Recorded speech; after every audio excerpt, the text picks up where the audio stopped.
Welcome to Ed, a podcast about the teaching life. This is Conversation 97, and I'm your host, Shane Lawrence. Ed is a proud member of the Alberta Podcast Network, powered by ATB. And one little piece of business before we get rolling, and it's that time of year again, the Alberta Podcast Network is putting out their annual listener survey. You can go to albertapodcastnetwork.com/survey to fill it out. It helps us figure out who's listening, what they're listening to, and so that we can serve you better. And also, when you do the survey, you're entered into a contest to win one of three $100 prizes. Not bad for doing a survey. So once you've done that, sit back, relax, and listen to my conversation this week with Amber Grohs. Cool. Well, hey, how's your day going? My day's going pretty good. We have a short week this week. We didn't have school on Monday. And today is the day where we don't have anything like special going on. So it was a pretty calm day. Nothing special going on? Like, do you normally have things special going on? This week we've got quite a bit of few things. We just our class, we're learning about community helpers, one of the grade levels that I teach. So yesterday we actually went to a fire station. We walked and got to learn about what firefighters do and got to explore the fire trucks. And tomorrow we have a police officer coming in. So there's lots of special events going on this week for them. Cool. Well, now that definitely suggests a little bit of what you do, but let's start there. What do you actually do in the education world? Like, what's your current assignment? Yeah. So I'm a special education teacher. I have a class.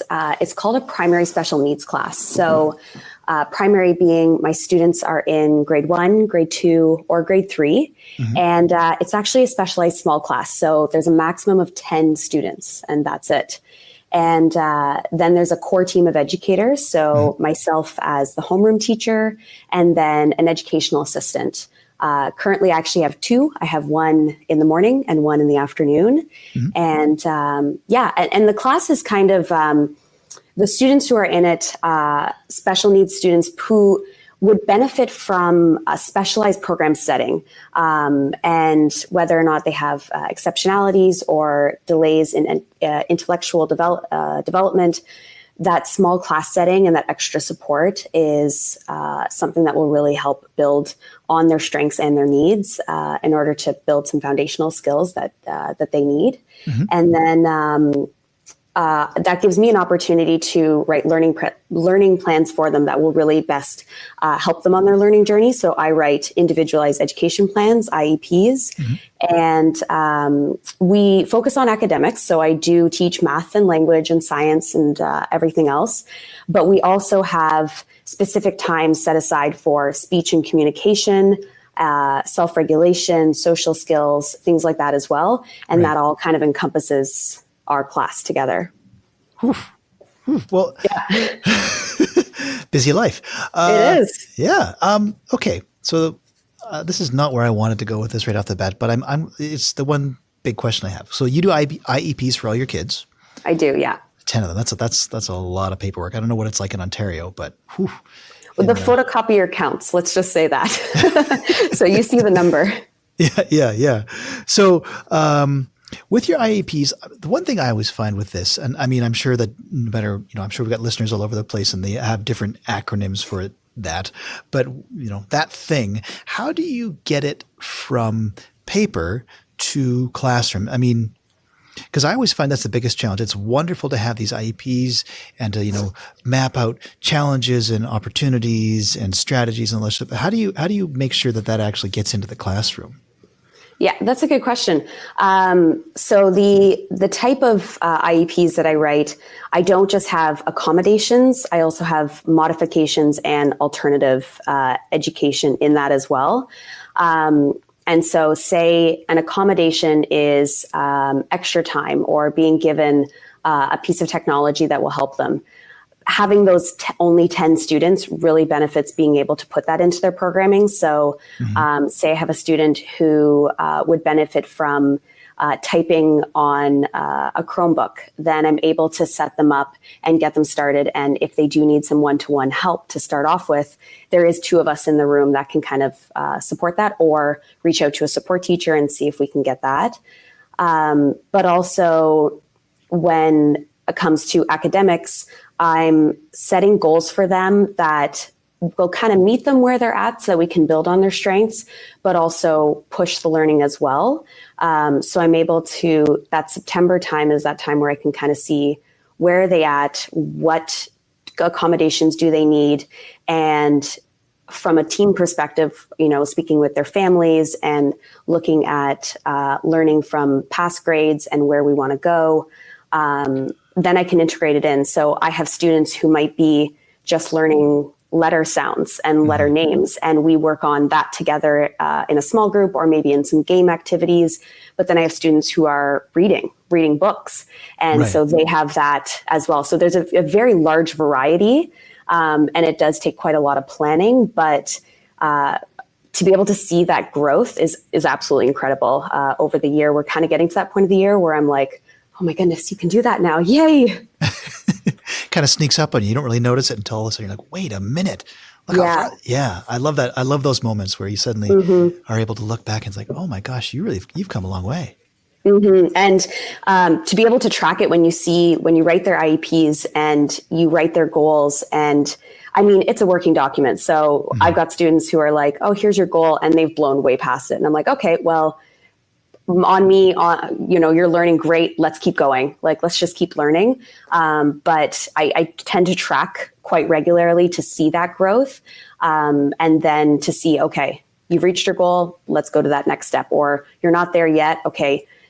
Is the programming that I've set for you not working? Or is it something that I need to change in order to help them?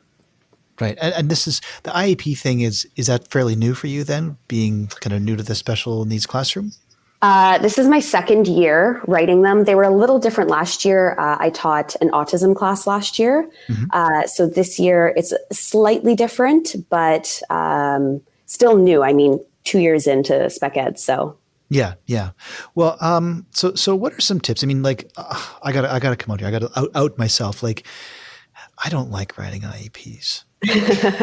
Like they're vegetables. Like, it's like, yep, I know this is really good for my students. It's good for me, but I don't like writing them, and I shouldn't be confessing that. And maybe you'll edit this out. I don't know. But what are your tips for writing IEPs? Like, how do you make it manageable? Because 10 is a lot of IEPs.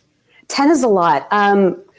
I will say they're tedious. I don't know if I can say that I don't like writing them, only because it's exciting to be able to, it's like I'm writing their curriculum for the year because I'm choosing specific things for them. So for instance, I'm looking at their science curriculum, and I don't teach every single expectation in the science curriculum for their grade, just simply because of how much other things, that speech that we include and all that. Now, it doesn't mean I'm not going to specifically teach it. It just means I'm not going to report on their report card for every single portion. But I kind of like them in the sense that I get to write them and I get to just learn more about that student. And then it's almost like that beginning of the year where you're like ready at the beginning of the race and you're ready to go. They do take a long time though. But I learned last year writing them just by talking to other teachers and going, what worked for you when you wrote them, and trying things out. That first month in September, if you can try things out with students and see if it works, or if you know that it worked in the past, like if a student has been given a laptop, or if a student, so students in my class, even though they're in grade 1, 2, 3, they're learning about a kindergarten grade 1 level. So I'm writing goals at that where they are. So then I can kind of see, okay, if they were learning, reading sight words at this level last year, when they come to me, I go, okay, are we still here? Do we need to review? Do we need to keep going? But just taking it one step at a time. I learned the hard way in September. I wrote them in one weekend, Shane. It was a lot. Oh my goodness. I mean, they weren't finished, but next year I've learned the hard way. We're going to split them up a little bit and do a little bit at a time and pace myself. So other than pacing, which is a great tip, I mean, what have you found that works? In terms of actually physically writing them? Yeah. Yeah. Or even just like, I mean, like I said, like, okay, I don't like them. I'm also not very good at it. Put it that way. So I mean, what are some tips, like maybe for someone who is coming into first year teaching and they're just like, okay, you got a homeroom with 6 kids who need IEPs. Away you go. Like what will be sort of your approach to that? I know some people don't like the advice of read the year before ones or read the report cards from before. Yeah. Because sometimes people just like a fresh look at the student. And I do agree with that fresh look as well. But that's how I learned how to write them, was I looked at their IEPs from last year. Right. And I looked at their report cards and just how it was written. Because when I was writing them last year compared to this year, they were a different type. And I was like, I have no idea how I'm supposed to write these. What does the format even look like? I'm sure from province to province, formats look different. So I did do that. I did look at the ones in their files. I read online. I read about IEPs. Right. I mean, because mine are just so different. It's not just writing accommodations. I'm literally writing their curriculum goals that they are going to learn in the year. So I don't open a curriculum and go, okay, what am I going to teach about math? I open their IEP. So wow. I like that though. The idea, I mean, it seems so obvious, right? But it's like, yeah, duh, of course, read previous versions of it, because the formats are so esoteric. So yeah, just trying to, I mean, and I don't know about you in Ontario. I guess you've been teaching 4 years? This is year 5. I think I counted wrong when but yeah, this is year 5. Yeah. So I mean, I've been doing this 15 years and they've changed the format quite drastically, at least 3 times. Yes. We went through a drastic change last year, and the new format, it's good in some ways because it's very well organized, but it's also like I have to write my name as the homeroom teacher 10 times, whereas before I used to just be able to put it in and then apply to all. And I think they've changed that recently, but when I first wrote them in September, I was like, this takes 10 minutes just to put my name on each IEP. Well, it's okay. You don't have anything else to do, right? No, of course not. No problem. Yeah. Oh, that's the worst. Okay. So you didn't start out actually wanting to do the special needs thing though, right? This is something you kind of would you say you fell into it, or how did that happen? Yeah. I mean, I didn't, it's not that I didn't want to. It wasn't like I was in teachers college and I went, no, I will never teach Spec Ed. That is not where I want to go. But last school year, so 2 years ago, because we're almost done this year, I got an offer for 2 weeks in an autism class, and I went, sure, yeah, it's a school I've been at before, and I knew there was a lot of teachers there who I could just kind of get some advice off of before they actually filled the position. And turns out that I ended up staying the entire school year, and I ended up learning a lot. One of the things I learned was I love Spec Ed, and I hope that this is where I get to continue to love and be in. But I just kind of fell into it. It was just literally an email 3 days before school started with a job offer, and that's how I ended up in it. And at the end of last year, it was a term position, so it ended in June, and I interviewed for the school that I'm at now, and loved the idea of the type of class that it was, and that I got to continue in special education. Yeah. And I actually became permanent this year, so I get to keep my class for next year. Congratulations. So, thank you. So, you kind of, this sort of just happened to you. I mean, were you surprised that you liked it, or was there some sort of an antecedent you could point to in your own past and be like, oh yeah, I get why I like this? Or was it just like, oh my goodness? Yeah. I mean, I always knew I wanted to be a teacher. So I knew teachers college was in the future. Went through high school and I was like, yep, want to go to university, want to do teachers college. But I remember supply teaching at the school that I was at last year, and seeing they have quite a number of special education classes in the school. And no, it wasn't there where I was like, here's a curiosity of, I think I could do this one day. I thought the total opposite. I was like, there's no way I'm not qualified for that. Look at these incredible teachers. Look at all the amazing things they're doing, and how qualified they are. There's absolutely no way. And I mean, there was somebody I was tweeting with, and they said, the more I know, the less I know. And I'm like, yep, I still feel like that. But I know that this is a place where I want to learn more in terms of this field of teaching. And, but yeah, no, I didn't get that light bulb moment, because last year was a big learning year, and there was a lot of moments where I was like, why am I still doing this? Why am I still here? Should I be leaving this after this year? But I think it was the students. I think I fell in love, so to speak, with the students and the ability to connect with them and to be able to program for them and just to laugh with them every day and to be able to put their learning into ways where they may not realize they're learning, and just the incorporation of communication and life skill teaching. I think that's where that slow light bulb moment came in of this is where I want to be. Was there a moment that you sort of can think back to where it's like, that was it? I don't think there was a that was it moment. I think it was just a slow sort of, I'm starting to grasp this. I'm starting to feel the ground under my feet again. And, but I will say, I remember interviewing for the position I'm in now, and I remember just smiling the whole time. So it was kind of there where I was like, okay, this is where I want to keep going in this.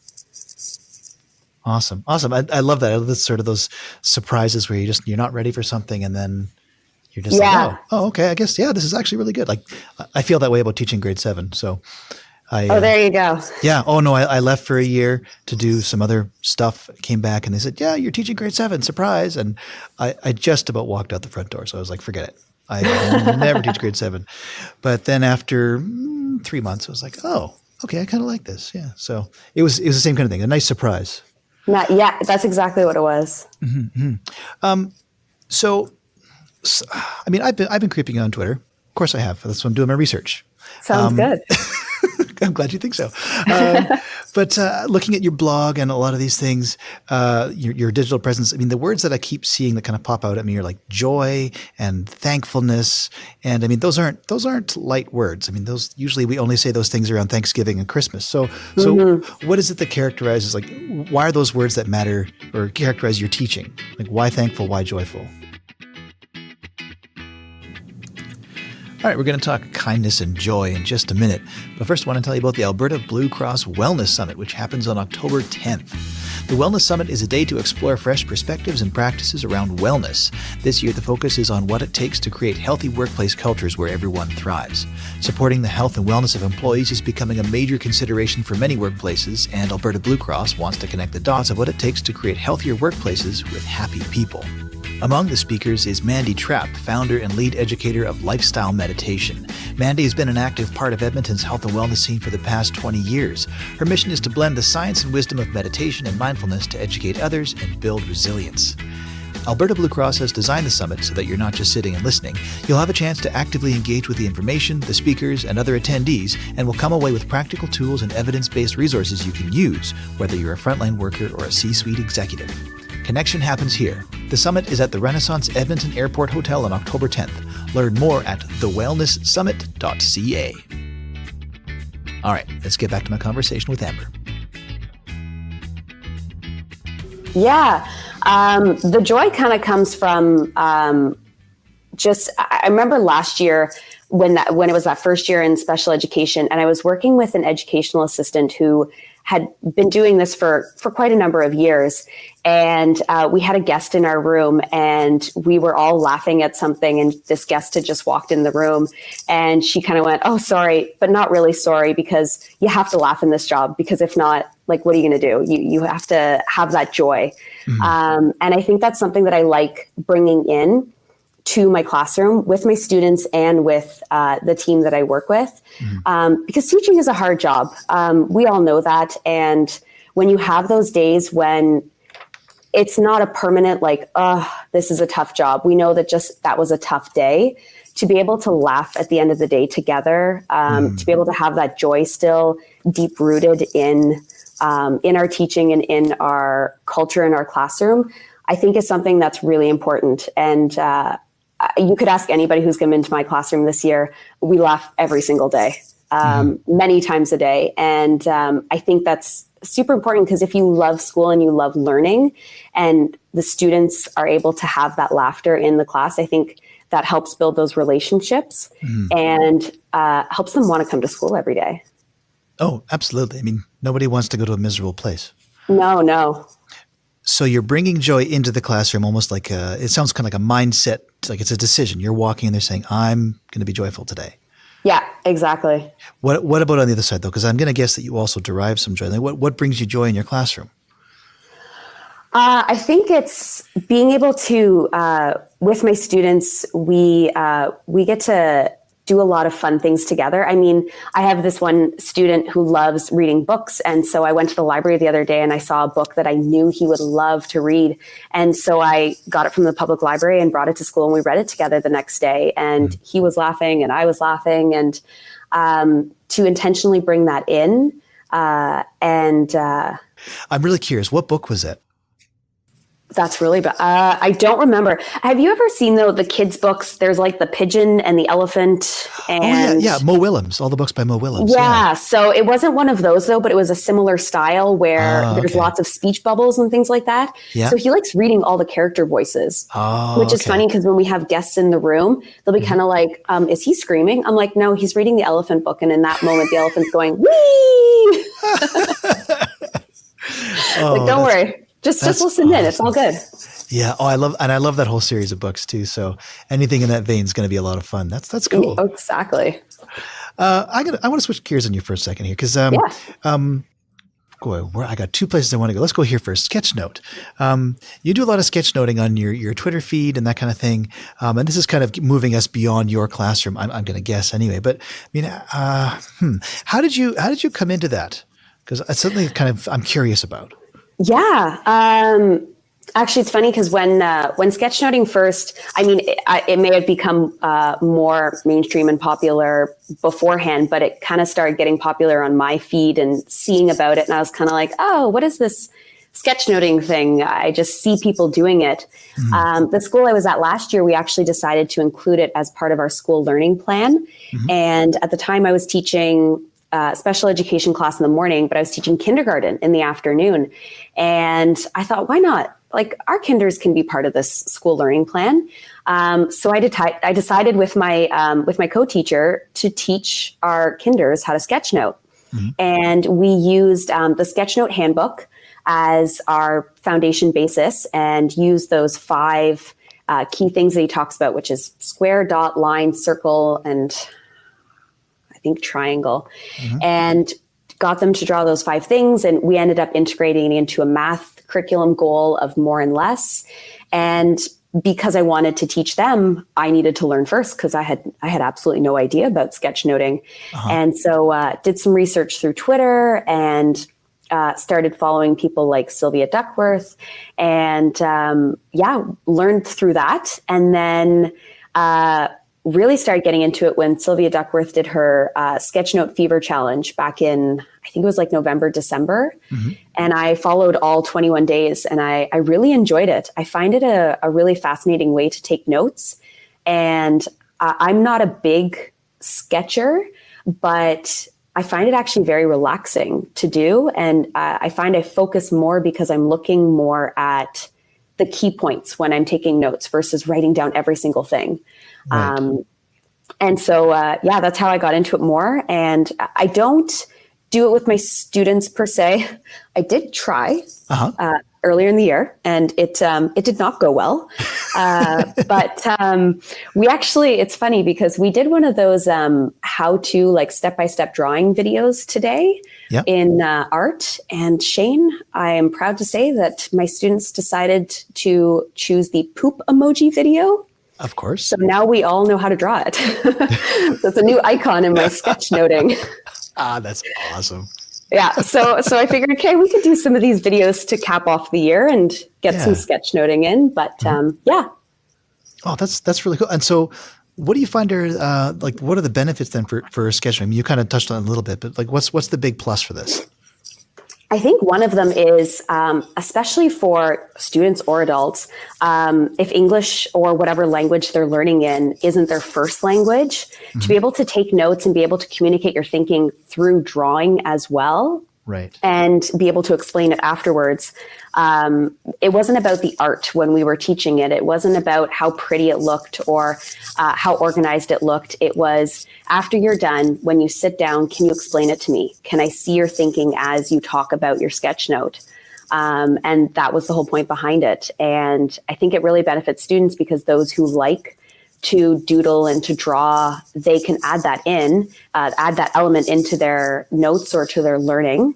And, or students who like to add colors or, highlight everything. Well, now you can add in some color to your notes. And yeah. Yeah, I like that. I mean, one of the things I've always been struck by when I look at the sketch notes too is just that it's one thing it does really well that regular note taking doesn't do is it shows you the connections, like the actual mental connections between the different ideas. And I've always I'm intimidated by the art factor of it, so I'm just like, nope.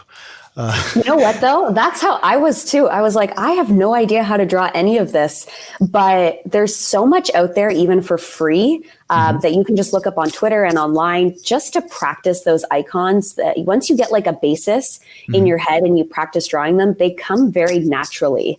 And as you have to practice, but you practice your sketchnoting, listen to a TED Talk, listen to something on YouTube, do it while you're reading a book. But as you practice, I've noticed I've gotten better at it, and I've increased in what I am doodling and what I am, how I'm connecting ideas. And yeah, it's really neat to see. And then as you're writing notes, you're like, oh, I also have this. You're not writing where, okay, now there's no room for me to write anymore. You just add another arrow to the side and add that note in. Just kind of squish it all in there. Yep. I like that. That's cool. Let's bring it back into the classroom though, because we're getting close to the end here. You've been teaching. Now you're in your 5th year, so basically you're done 5 years. So I still would say that qualifies you as a newish teacher. Oh yeah, for sure. So and clearly you've been learning a lot of stuff. Like what are some of like the big lessons you've pulled out of these first 5 years of teaching, and maybe especially let's focus on this last couple of years, even as you've been coming into a new classroom. Yeah. I mean, personally, as an educator, one big thing I learned so last year was my first full year, September to June, same classroom, same school. And from last year to this year, taking care of yourself is super important. And last year, I don't regret the amount of time I put into my job last year and the amount of time I put into learning. And there were some late nights and early mornings and things like that. But I do look back and go, I could have left a little earlier here, or I could have left that work at home there.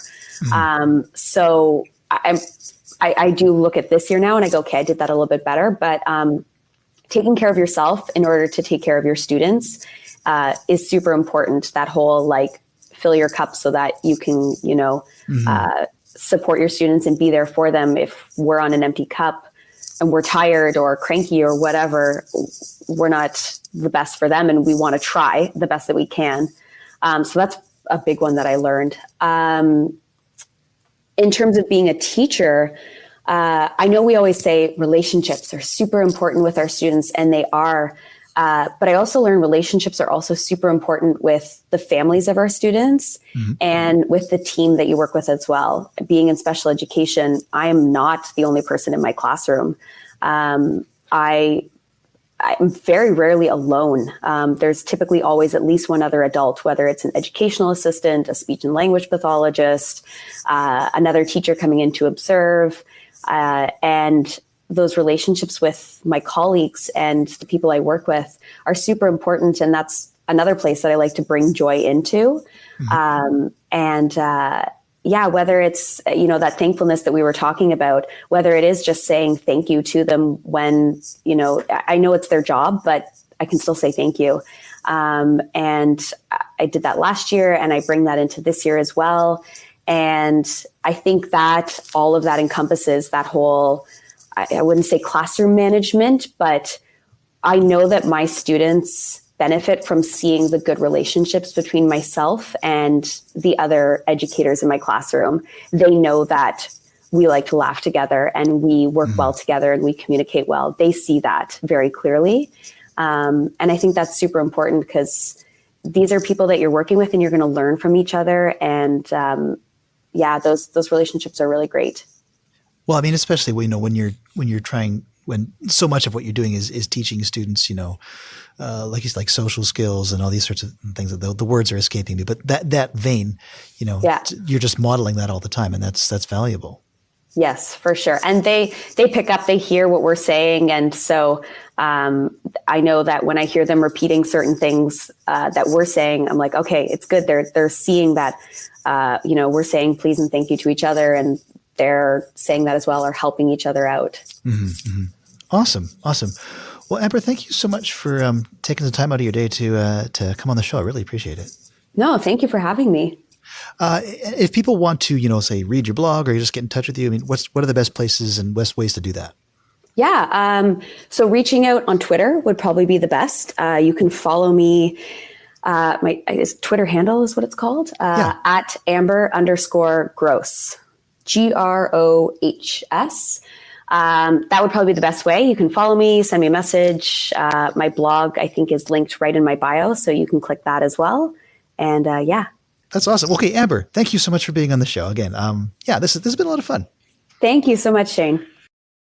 We asked these children if they know when to go to emergency and when there are other options. If you got in a car accident or like having trouble breathing, I would go to emergency if I had a really bad hockey skate cut on the neck. They're there to treat people that are really sick or really hurt. If you have an emergency or if you're not sure, we're here to help. Know your options. Call HealthLink at 811 or visit ahs.ca/options.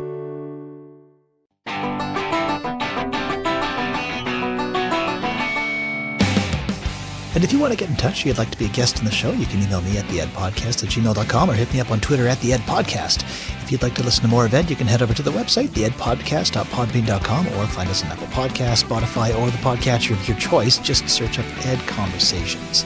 Ed can also be heard on Voice Ed Radio. It's 24-hour internet broadcasting devoted to the best ideas in education. Just head over to voiced.ca. So, on behalf of myself and Amber, thank you so much for listening, and we'll catch you next time. Bye.